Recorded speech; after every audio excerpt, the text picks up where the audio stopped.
Anyways, let's talk about 8 reasons to believe in God.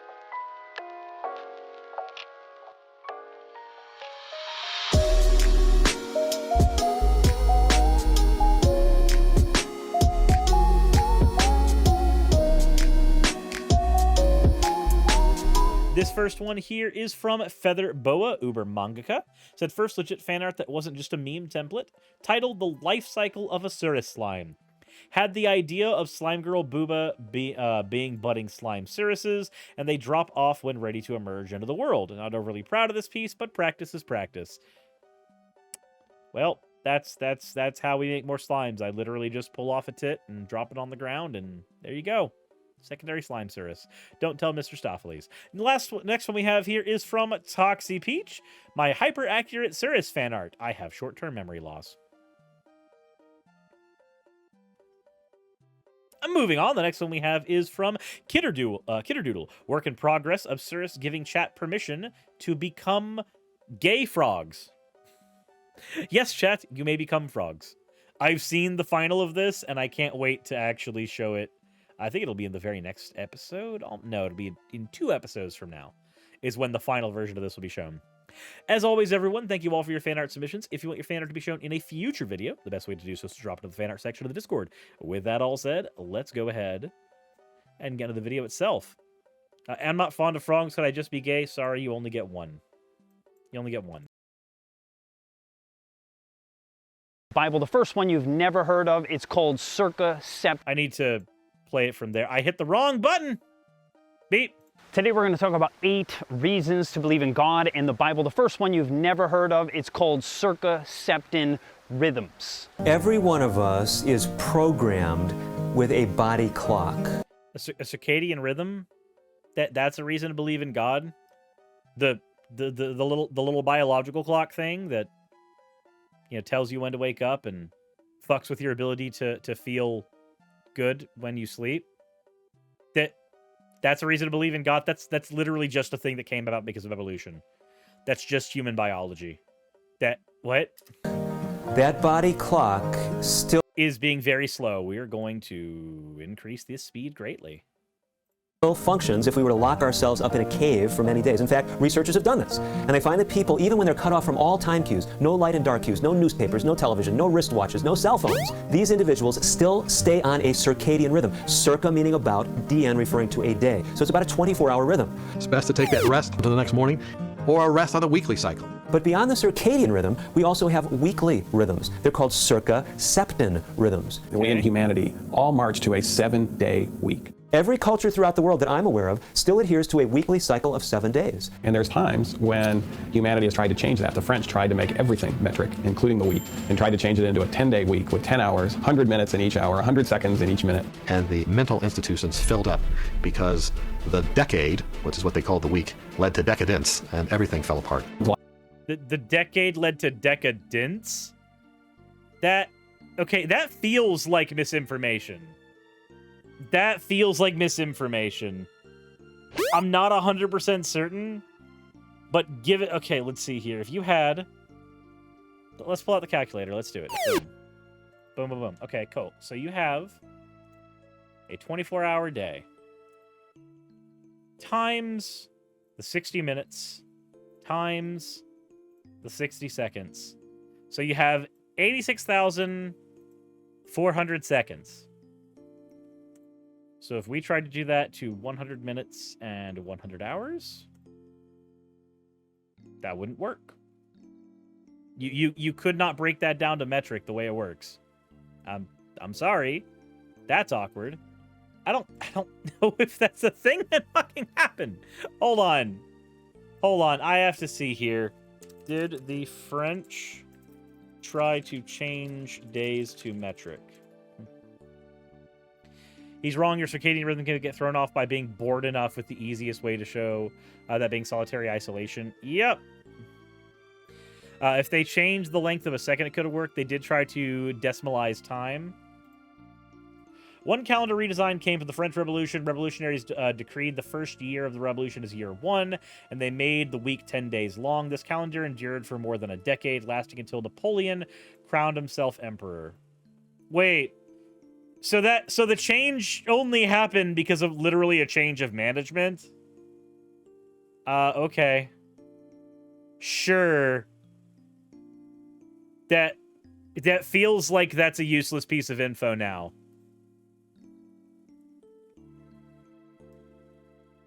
A lot of people think, well, humans marched to a 7-day week because somehow it started early in civilization and we've just hung on to that. But why is it that flies have a 7-day rhythm? Why is Okay, let's see here. Why did humans have a 7-day week? The week's origin is generally associated with the ancient Jews and the biblical account of creation, according to which God labored for 6 days and rested on the 7th. Religion. The answer is religion. The answer is religion. So why is it that flies have a 7-day rhythm? What does that even mean? it that algae have a 7-day rhythm? What does 7-day rhythm mean here? Like, there are some flies that have a 7-day life? What does rhythm mean here? That feels like a useless statement. Plants have a 7-day rhythm. Those things can't read the Bible. The lunar month isn't divisible by 7. Those things can't read the Bible. Oh! You're not pulling information from a scientific documentary. You're pulling information from apologetics. Oh, this is like identifying your ass by pointing to your ass and then describing it with your ass. It's all your ass. It all comes back to your ass. I can't learn things about the rest of the world. I'm only learning about your ass. There's nothing happening here. This is all circular. Great. The year is not divisible by 7. There's nothing in the planets that we can find. And so the question is, why 7? What? Because ancient Jewish people. I mean, there you go. Boom. Sorry. I'm sorry to cuck everybody, but that's the reason. It brings me back to that very ancient council in the Bible where God said that... Of course, it's back to that. What's your next reason? You have another reason? Do you have another one? I'd like to go to your reason number 2. Underestimate the remedy. Algae. No. On market. It's fascinating that we have these 7-day rhythms. You say, well, humans, because we've just adapted to that. No. The journal that is called Chronobiology International talks about the fact that they have found algae have 7-day rhythms, plants have 7-day rhythms, fish have 7-day rhythms, birds... Okay, so what is it called? Because we've just adapted to that. No. The journal that is called Chronobiology International... Chronobiology International.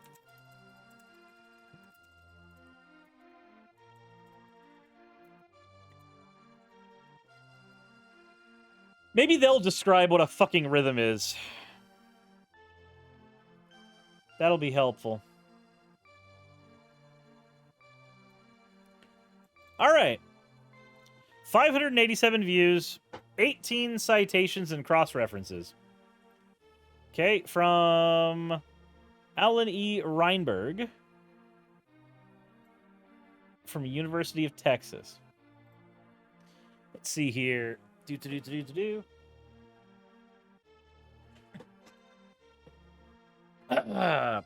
fact-finding expedition explores the perspectives and knowledge of the origin and functional relevance of the 7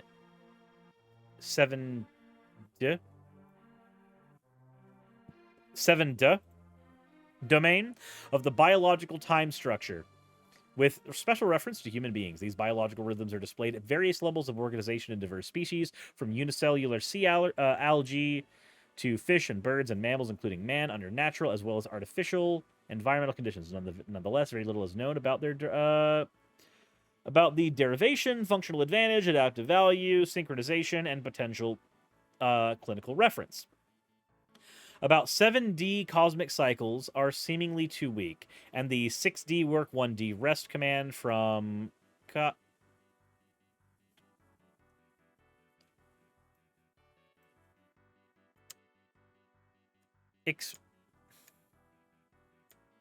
Explain. Why is that censored? Why is that censored? Is this... Wait a minute. Is this actually a reputable journal? Am I incorrect here? Hold on. Citations. I'm curious. It's been cited 3 times. Once in a study about alcohol and melatonin. Once in a study about melatonin. Once in a study about circadian time structure. Otherwise, it is all references to other publishers. I'm going to go out on a limb and say I don't care about this source. Maybe I'm wrong. Maybe I'm incorrect. Maybe there's some researcher in the chat or someone who is more well-versed in this who can tell me that I'm actually wrong for dismissing them based on what I'm seeing here, but I'm not seeing anything that I care about. Chronobiology International. That's the journal. Chronobiology International.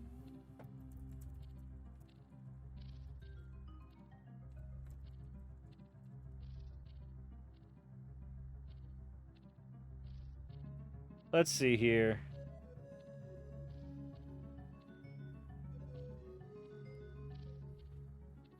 Doesn't even sound like a full title. I don't know. It is a peer-reviewed scientific journal that covers all aspects of biological and medical rhythm research. Let's see. American Association for Medical Chronobiology and the Society of Light Treatment and Biological Rhythms. I'm not seeing anything about any controversies or anything like that in here. But again, the actual paper itself only had 3 citations. So I feel like something should come after that. Why not use a fact checker or something on it? Because you can do a fact checker on news organizations, but when it comes to journals, the only way you can measure them is based off of the impact they've had in scientific fields, which can be a lot more myopic. You have to look at the amount of times the different studies and different articles have been cited, the ways in which they've been cited, the difference between citations and refutations that happen with them. It's not as easy as just looking at the overall stuff where a news source is considered. But looking at the source itself, let's grant it. Let's grant that the entire thing is right. Let's grant that the entire study is correct. That there's nothing sus about it whatsoever. Congratulations. All you have said is, human biology be real neat. Biology's a real neat thing, yo. That's as far as you've gotten. It could very well be that the reason that ancient people created a 7-day week that we adhere to today was entirely because we already had that biological predisposition. But I don't know. The thing is, I don't think they know either, but they're willing to say that they do. Talks about the fact that they have found algae have 7-day rhythms, plants have 7-day rhythms, fish have 7-day rhythms, birds and even mammals. How is it that all these animals have these 7-day rhythms? And how did the ancient Hebrews thousands of years ago know this? Even when... So, here's the thing. If we all have similar biological structure in that we are all eukaryotes, right? And the reason that ancient societies built the 7-day structure for us to work with was because that was what was being observed through their own rhythms back then, and other animals would have those rhythms as well. It's very easy to go, hey, biology did a thing, and then we did something informed by that biology, because we had an instinct that we were working off of that we couldn't quite explain at that point in time. When it talked about the Sabbath day, it said that not only were humans not to work, but not even their cattle. Now, they told us that God wrote it on tables of stone that we now call the 10 Commandments. Tables of stone? You mean tablets? Tablets of stone? Tables of stone? I've never heard them called tables of stone. Reason is something that actually has to do with what the greatest skeptic on planet Earth, Richard Dawkins, and I have in common. Now, he was discussing with a Christian man by the name of John Lennox as they were going back and forth. Richard Dawkins is the greatest skeptic on Earth? That's your bar? Oh, man. This is awkward. John Lennox asked Richard Dawkins a fascinating question. He said, do you ever feel the desire to worship. And I want you to notice what Dawkins said. I think that when you consider the beauty of the world and you wonder how it came to be what it is, you're naturally overwhelmed with a feeling of awe, a feeling of admiration. You almost feel the desire to worship something. I feel this. I recognize that other scientists such as Carl Sagan feel this. Einstein felt it. All of us share a kind of religious reverence for the beauties of the universe, for the complexities of life, for the sheer magnitude of the cosmos, the sheer magnitude of geological time. You know, I have the same experience of Richard Dawkins. Then when I really contemplate nature, when I think about the complexity of life. Okay, so this is just look at the trees. This is the look at the trees conversation. Look at the trees. Aren't they so complex? God did it. Brinks, thank you very much for redeeming your points for you fucking degen. This is a very, very wordy version of look at the trees. I don't give a shit about the trees. I don't. They're neat. I'm sure there is somebody who is more studied in flora and fauna that thinks they're more neat than I do. But I don't look at them and go, oh, God. No, I don't. I look at them and think, oh, tree. I'm still looking up at the hole that I patched up in my roof where a tree branch fell through like a pencil and tried to kill me. I mean, I just don't care. I don't see a reason to look at it as anything other than there is a tree there, and there is some neat biology happening with that tree. The magnitude of the universe, I actually have a desire to worship. Now, I recognize many people don't have this today because they're too busy on cell phones or watching television or on computers, so they're not. Oh, boo-hoo! We can't do the look at the trees thing because people are looking at cell phones. Jesus Christ. Nelsaru, thank you very much for redeeming your points for an owl.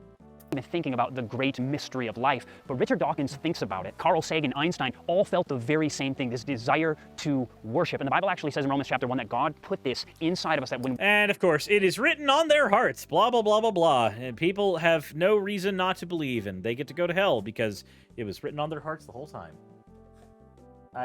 Yes?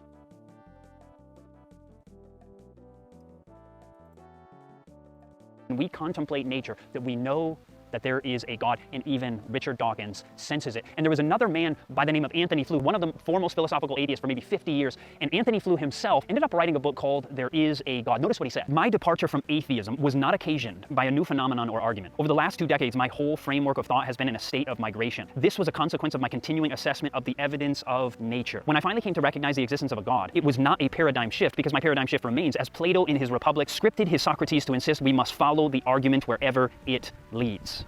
Okay, cool. So you're just pointing out that Anthony Flew became atheist. That doesn't tell he became a theist. Cool. That doesn't tell me why I should become a theist. That doesn't give me anything. Flew finally came to the conclusion that there is a God based on the evidence of nature. Number 3, okay, cool. So this was just very wordy. Look at the trees. It's not very convincing.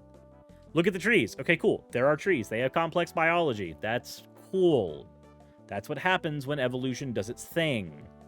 Next. It's to do with consciousness, but it also has to do with faith. Now, faith, obviously, it's a religious word, so we're going to give it a religious definition. No, it's not. It's just a word that means confidence in something. Faith is just confidence. It doesn't have to be a religious word. Dear God. That's given in Hebrews chapter 11, verse 1, where it says, now faith is the substance of things hoped for, the evidence of things not seen. So the Bible says that faith... Yeah, that's literally you saying that having faith in something is equivalent to believing something purely because you want to believe it. If it's the evidence of something that's not been proven to you, the evidence is your faith. I'm here to tell you right now, if we're talking about religious stuff, faith is not evidence. I'm sorry, it's just not. Faith is a statement. You believe something. Cool. You believing something isn't evidence of something. If you believe that the Twin Towers were knocked down because the government installed thermite bombs, that is not evidence that 9/11 was an inside job done by President George W. Bush. I'm sorry. That's not how that works. Your belief in something is not evidence of it. Faith is believing you have evidence for something you've never seen. Now, I've never seen God, so I do believe in him, and so I have faith. Also, the Big Bang. Did anybody ever see the Big Bang? No. Okay, so here's the difference. When we're talking about God, we are talking about something that is categorically outside of our scope. It is categorically outside of our ability to see or observe. If you want to believe that, that's fine. But to say that is the same thing as the Big Bang, every single time that I look away, it starts tracking your face. I love you very much. Kindly fuck off my VTuber model.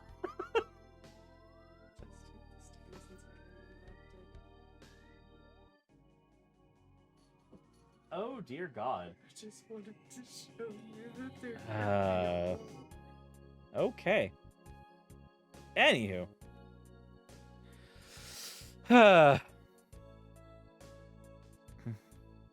You know, this is a category error. God is a supernatural being. He is outside of our scope to see, to feel, to touch, etc. The Big Bang, however, is a historical event. It is an event that we have been able to see the reverberations of over the course of time. We've been able to use mathematical calculation to find what we would expect to see at the t=0 event of the Big Bang. These are not the same thing, not by any long shot. And belief in one based off of statistical ability, mathematical ability, and belief in the other based on a belief. I mean, faith is your belief and confidence in something, so it's belief in the belief in the belief in the belief in the belief of it. It's not getting us anywhere. No, so if somebody believes in that, they may believe they have evidence, but faith is believing you have evidence for something you've never seen. There's a number of things that humans believe, whether Christian, atheist, Buddhist, Hindu, everybody believes in something they haven't seen. Now, think about consciousness. So the reason we come to is why. Before we talk about consciousness, because I already know what's going to happen with this one. Why do we believe things we haven't seen? Well, typically because there's evidence pointing to it. You didn't see a person commit a murder, but you have plenty of evidence that they committed the murder. The blood stains that were on the carpet. That's a thing that believes that you know that Annie was murdered. The blood stains were there. She was struck. You heard a crescendo. There you go. You have some evidence of Annie's murder, and now you know that she's not okay. But that's not the same thing we're talking about God. With God, we are looking at random things and then ascribing them to him. Problem is, we can do that with any creator deity or any creation concept. Every single one of these things is equal parts evidence for the Christian God as it is evidence for a deistic God. It's not evidence of a particular god, and it's even not evidence of a god in general. It's evidence of a creation event, which could be caused by random chaos, or by a deity, or by some other thing that we're not considering, because we are humans with limited minds and scope. Fire Sparks, thank you very much for redeeming your points for an owl.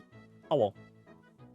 That said, the takeaway from that isn't that you shouldn't believe in God, or anything like that. The takeaway from that, whether you're an atheist or not, is that the honest answer about how the universe began is, I don't know. You believe that it's a deity. That's a valid belief. But you don't know it. You can't claim that knowledge.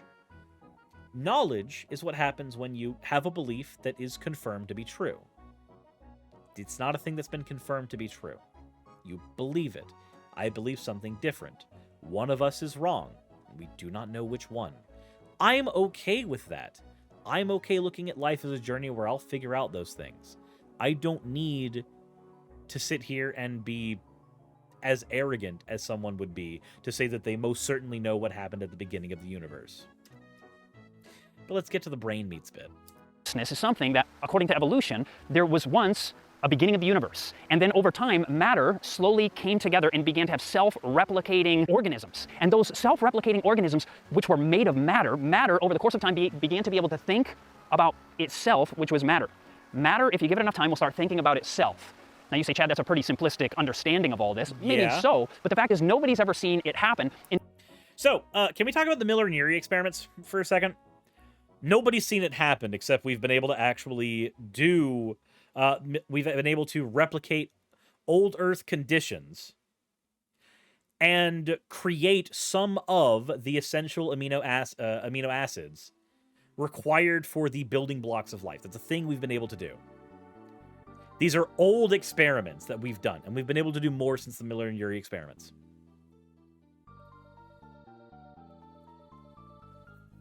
Fire Sparks, thank you for redeeming your points for an owl. Owl. I'm not going to be able to do that poll right now, Stop, as I'm in the middle of a video. But the fact that matter came together and produced organisms of a single cell that could not think for themselves, and eventually we know one thing that ended up happening. We know that there was a cell that consumed another cell, and as opposed to processing it in a digestive fashion, they ended up forming a more symbiotic bond. The first multicellular organism was produced. These are things we know have happened. These are things we've been able to replicate with science. What we have here is a classic God of the Gaps fallacy, where somebody goes, hey, look at all of these things. These definitely could not be explained by science or haven't been explained by science, so it must be God. And it's true. The Miller and Urey experiments have not been fully conclusive. We have not been able to fully synthesize things like DNA or RNA from them. We've only been able to do very baseline things. But the fact that we've been able to do those baseline things tells us enough. Tells us that we're on the right track. Whether or not we're fully wrong or fully right, we don't know. Whereas when you look at things through the lens of the Christian Bible, and only through the lens of the Christian Bible, then you don't know if you're on the right track. You're just reading a book that tells you you are, and you have to have faith that it is the right track the entire time. I'm sorry, I just don't buy it. And to me, if it did happen, it would sound closer to a miracle than to science. How would it sound closer to a miracle than science? Can you please explain? And in fact, to believe what the Bible says in Genesis chapter 1, in the beginning God created the heavens and the earth. I think it's actually easier to believe in a creator that could make dust and minerals and these kind of things come together to think than by random chance matter could start thinking about it. So you just admitted you're only believing it because it's easier. Okay, that is the most weak-minded stuff. If you believe something because it is easier and more simplistic for you, then you are not trying to find truth. You are not trying to find the truth of the matter. You are exhibiting laziness. It is easier for you to believe something than it is for you to investigate it. This is true of everything human beings have. This is the problem we have with shit like the QAnon movement. This is the problem we have with shit with people who say that, like, oh, the election was stolen. It's easier for them to believe that based off of a handful of facts than to look at the breadth of facts that we have, all information that is available there, to find out why they could possibly be wrong. I do not like this framing. This framing of like, well, I find it easier to believe this. I find that I don't care. Why should I give a shit what you think is easier to believe? But I gotta say, it takes faith for me to believe that, and it takes faith for somebody to believe that it wasn't done that way. Number 4. Cool, so we're on equal footing. Then stop being arrogant about yours being right. Has to do with archaeology. Archaeology has many historical verifications for certain people in the Bible and places. And we give some evidence also of the events that took place in some of the Bible. One man by the name of Sir William Mitchell Ramsay, he was taught in some of the historical critical method of the German school of thinking, where they taught that basically the New Testament was not historically reliable, that its points of history just couldn't be verified, wasn't trustworthy. And so he himself began to believe that. He became an archaeologist anyway, began to study the rock records for himself. And what he discovered, as he went to the actual historical locations that were written about in Scripture, he came to the very opposite conclusion of what he had been taught in school. And notice what he said. He said, speaking of the book of Luke, he said, Luke is a historian of the first rank. Not merely are his statements of fact trustworthy, this author should be placed along with the very greatest of historians. Luke's history is unsurpassed in respect of his trustworthiness. Okay, so Sir William Mitchell Ramsay said that. Why should I care about his testimony? Let's see here. Let's take a look as to why. He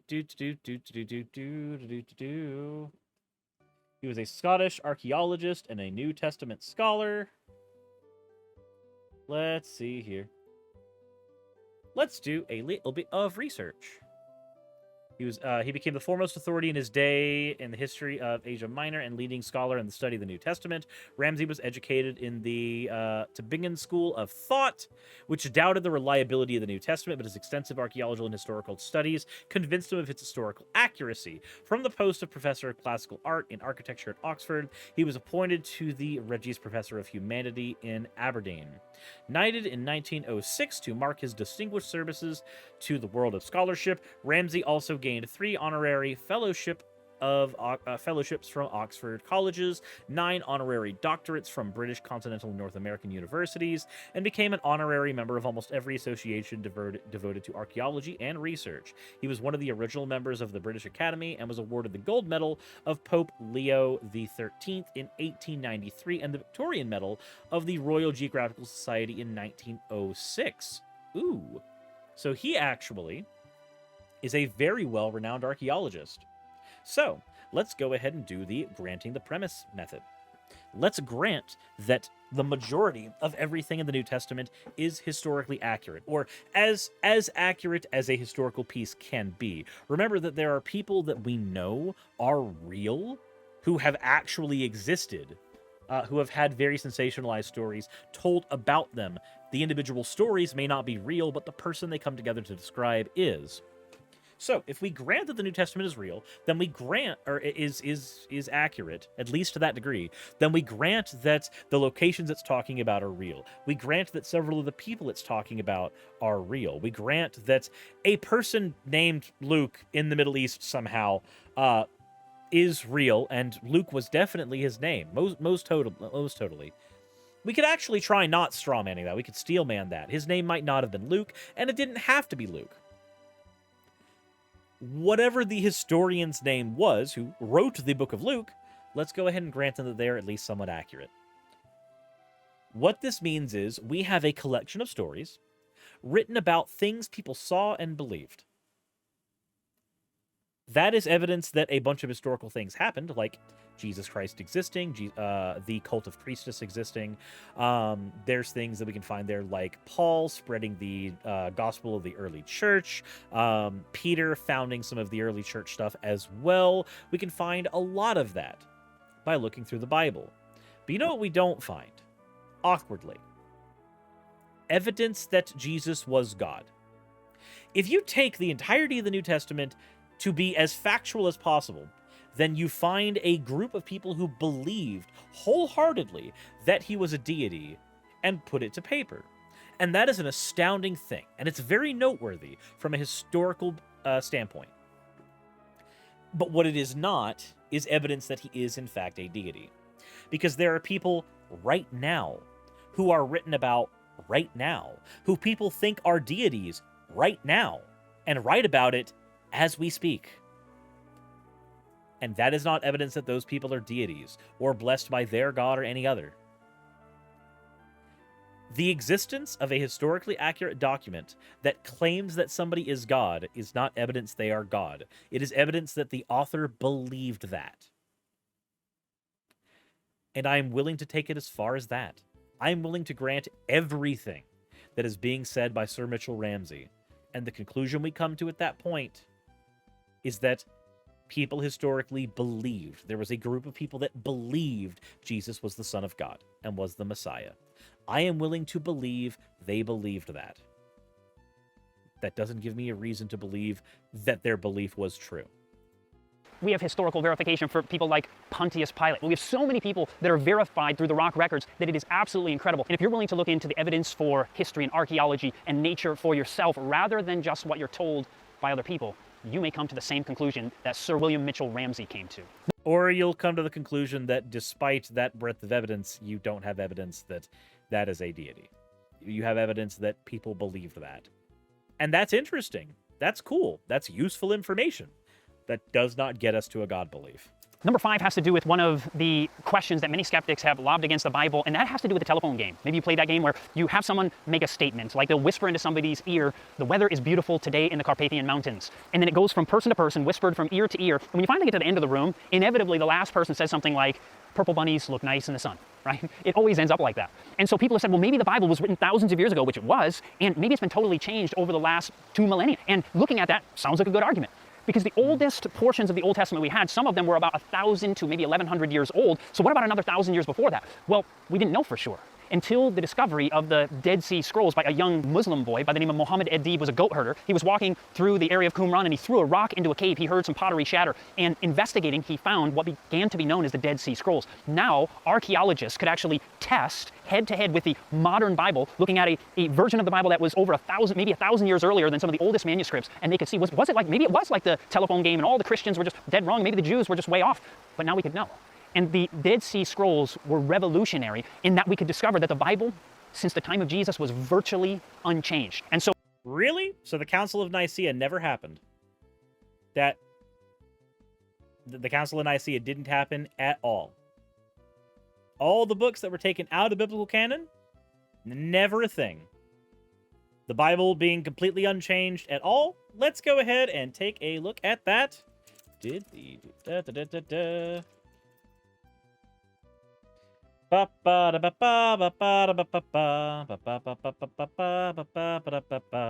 Let's take a read here.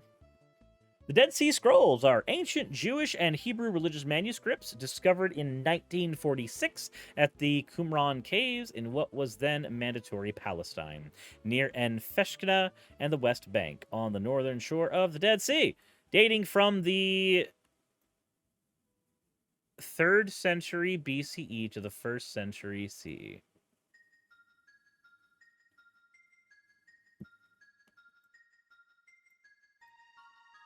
When was Job written?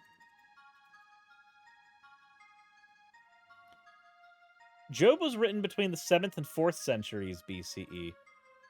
These are not the earliest documents. That's weird. That's interesting. Let's take a look here.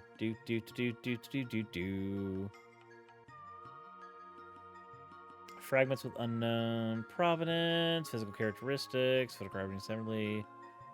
Scarlet, let's see here. So the Dead Sea Scrolls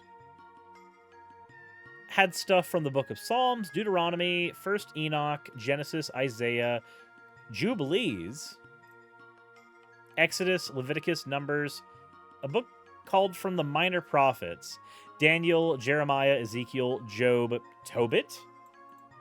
That's not in the modern Bible.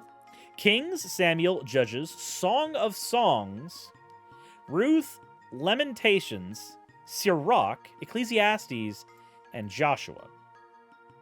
The majority texts that were found among the Dead Sea Scrolls are non-biblical in nature and were thought to be insignificant for understanding the composition or canonization of biblical books. But a consensus has emerged which sees many of these as being collected by the Essene community instead of being composed by them. Scholars now recognize that some of these works were composed earlier than the Essene period, when some of the biblical books were still being written or redacted for their final form.